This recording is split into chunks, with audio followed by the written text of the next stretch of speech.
Hey Kaz Nation, Sabres fans across the globe.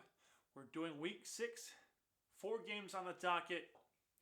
Some goalless streaks were ended, and we had some really great play for the Sabres opponents. But we'll get into that in a moment here. Yet another stock of games that the Sabres were outplayed. Just poor games in general. We will not discuss playoff odds. And I am not going to discuss lottery odds just because I'm stubborn and I'm really hoping that they turn the season around and win 22 games in a row, but who knows? And if you have not already, go ahead and click the subscribe, like, notifications, and all the social media outlets that are out there, Twitter, Instagram, and Facebook. You'll see everything in the description below. If you want to talk about the Sabres while I'm live on Twitch, by all means, I am Wednesday and Saturday. You'd see the schedule below. Sometimes I'm late, sometimes early. Who knows? But if you set the notifications up for Twitch, you'll be able to come and have that conversation. Not that you want to talk to Sabres, because the Sabres, there's really not much to talk about. It's kind of the same old Sabres week 4, 5, and now on to week 6. Let's get into this.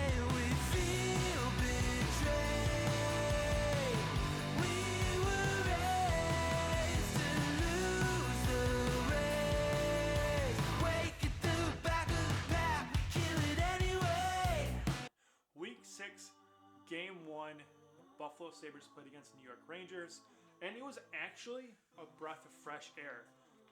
There was really good goal scoring happening within 2 minutes and 30 seconds in the first period.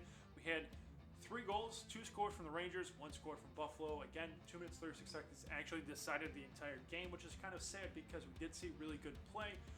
As we saw Cousins throwing it down for the first time, while he was also trying to generate offense.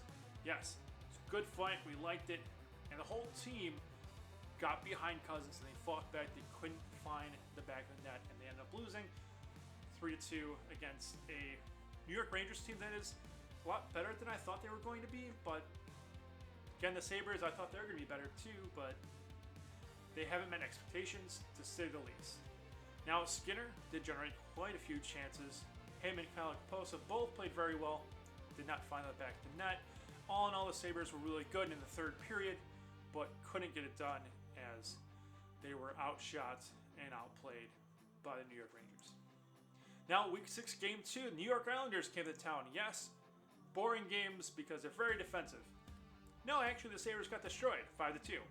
Now, we'll talk about all 3 games, 5-2 in all 3 games, kind of similar to what Philadelphia did to us over the weekend, last weekend. So, 2 weeks back-to-back games where we got annihilated. But let's go over this. So the Sabres tried to break a 5-game losing streak. We're up to the task. 18 shots to the Islanders 45. That's not how that gets done. Only 45% on the faceoff dot. I've talked about the faceoff dot being the way for your team to be successful for the year, to try to make a lunge for the playoffs, and it's going to be a lunge if you're going to try. You probably have to win the next 20 games back-to-back to even get a chance to make the playoffs. But we did have some good hits. 26 hits for the team. Miller, Montour, and Bryce. On the first period, the Islanders would run the show, and the second period, and the third period. Let's just say that they outplayed the Sabres in every single period over the next 3 games. Now, they did have some good pressure. They couldn't sustain it. Sabres fell 5-2. Week 6, game 3, again, New York Islanders, and again, 5-2, and again, same story. Another poor performance. The Sabres rookie Bryson would get his first. It's good to see. Sam Reinhart would tally his 9th, because Sam Reinhart's having a great year, and everyone else around him is not. And I don't know what to tell you. I really don't know what else to say about this one, besides the Sabres were doing well. They won that first period. They went into the second period.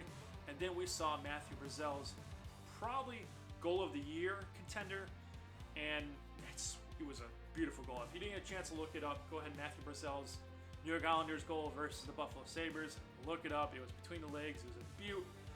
But 5-2 victory for the Islanders because of some really good play from the Island. And again, if I'm an Islander fan, I'm happy. If I'm a Sabres fan, I'm not.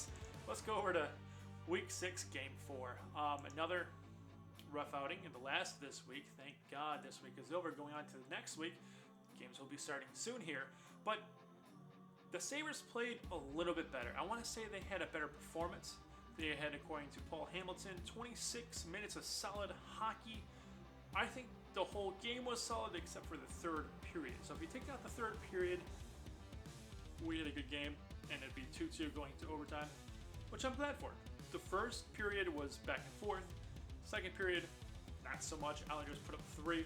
We have Anders Lee, Nelson, and Casey. I'm not going to begin to pronounce that last name. You can see it over here. But 3 goals in the second period is going to cut it, especially when it's 7 shots to 11 shots in the second period.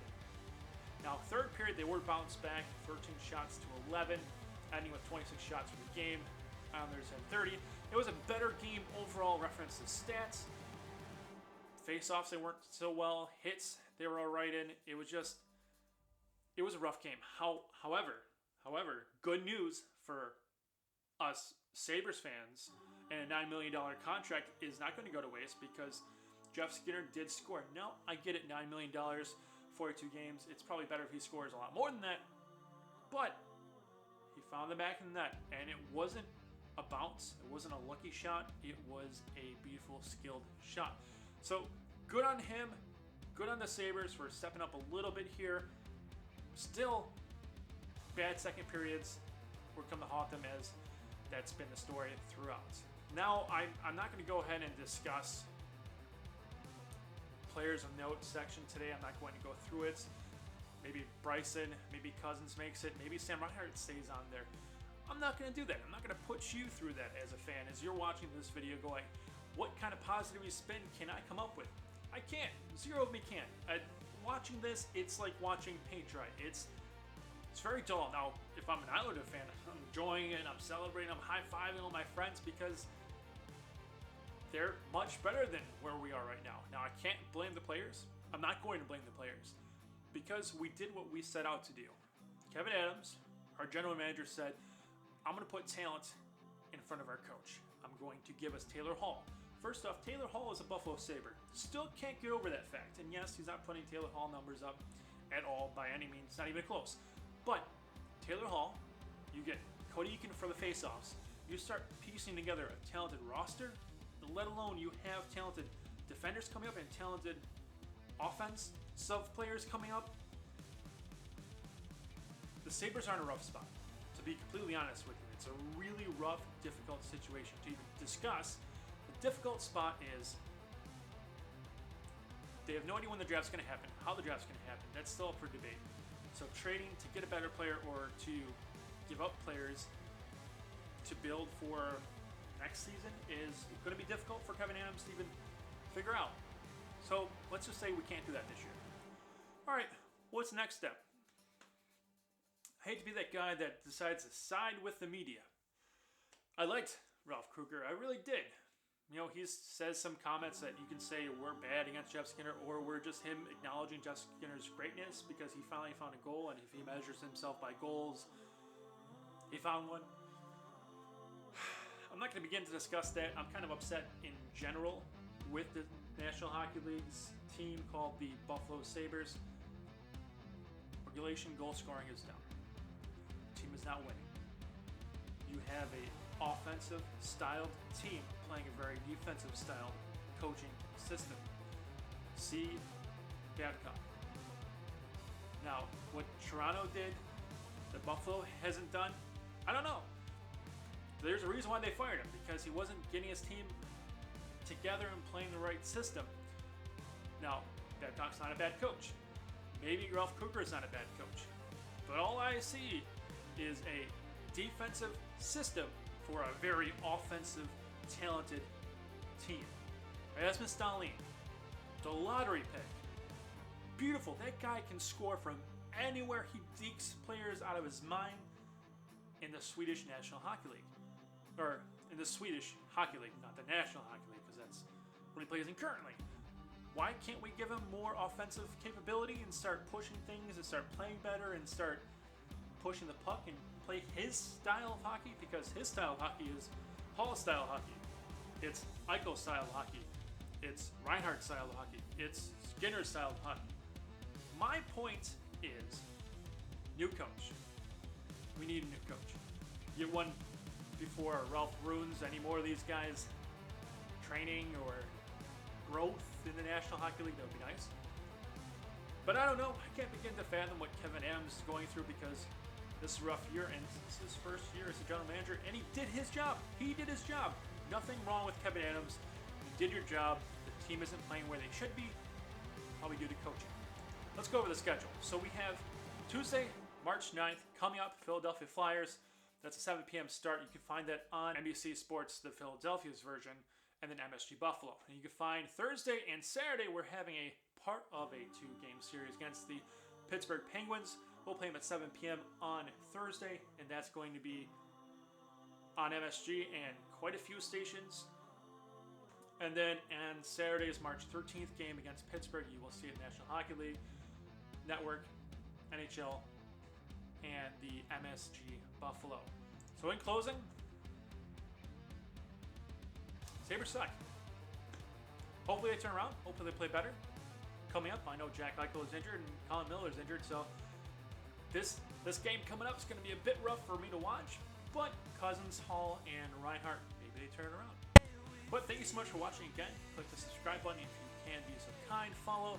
Any social media outlets are out there. And as always, keep hoping, keep believing, and stay safe. Show some kindness and strengthen your community. And hope Ralph gets fired.